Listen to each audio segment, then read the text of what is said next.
In February 2022, I was living with my family in the center of the Kiev when I woke up to the sound of the rocket exploding. In such times of trauma, people realized what is valuable. I was one of the million of the women looking for the safe place for their children.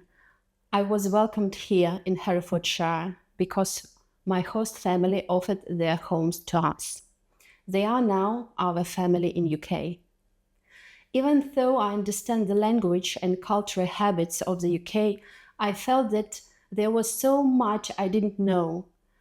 On the other hand, I was aware that to my new British friends, Ukrainian habits and traditions were surprising and interesting and sometimes very strange. This project was inspired by a recipe book that my friends and I published.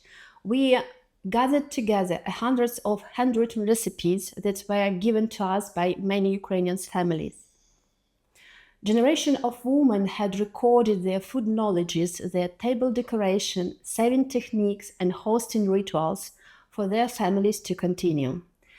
The book ensured that these recipes and traditional Ukrainian celebration will never be lost. And today we are talking about cultural diplomacy. My goal is to show how beautiful our country is, which is rich history and tradition and unique nature and wonderful people. Today, the words associated with Ukraine are freedom and bravery, but also war. We are fighting for our identity. In this project, it was important to show that displaced Ukrainians speak their language, celebrate Ukrainian holidays, and cook our national dishes. It's about our identity, and the world is beginning to discover what it means to be Ukrainian. Ukrainian food is becoming a favorite for many British families. During the project, we have held events across the Herefordshire in different places and for different age of groups. We celebrate Easter, Harvest Festival, and Christmas. We have taught people how to make dumplings and bake pies. We have visited an orchard inside a farm. We made a Ukrainian burger with beefy boys and Kiev-style potato fry. We cooked Borscht and Yavoriv pie, which is a UNESCO-protected dish that belongs to Ukraine.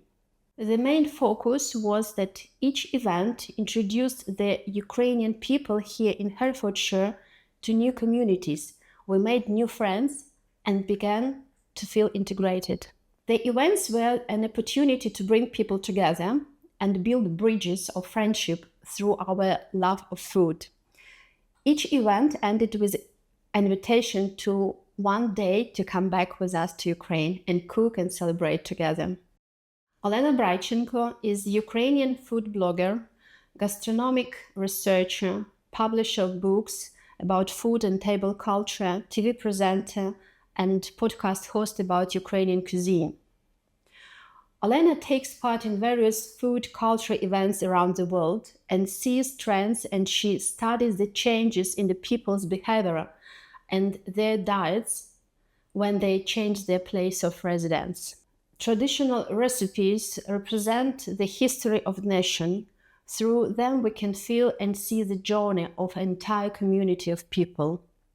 After all, old recipes are not only a part of history, they show us ancient culinary techniques, cooking technologies, food preservation, and how each dish evolves from region to region. Moreover, in time of global crisis, climate changes, and war, sometimes knowledge of ancient practices related to the harvest, preservation, and processing of food can save lives. When we talk about family recipes, we are talking about the history of the family, and cooking and eating together is a wonderful way to preserving the memory of our relatives and friends who are no longer with us. Religious traditions are a very important part of Ukrainian culture, and we have a number of dishes that we prepare for the holidays. Kutya, Easter cake, bread, and we also have 12 dishes that we prepare for our Christmas table. These dishes are a tribute to the whole family. It is so important to keep the recipes that you are relatives cooked and loved. It is a way to connect with them, to connect with the past, and to understand the precious history of your own family.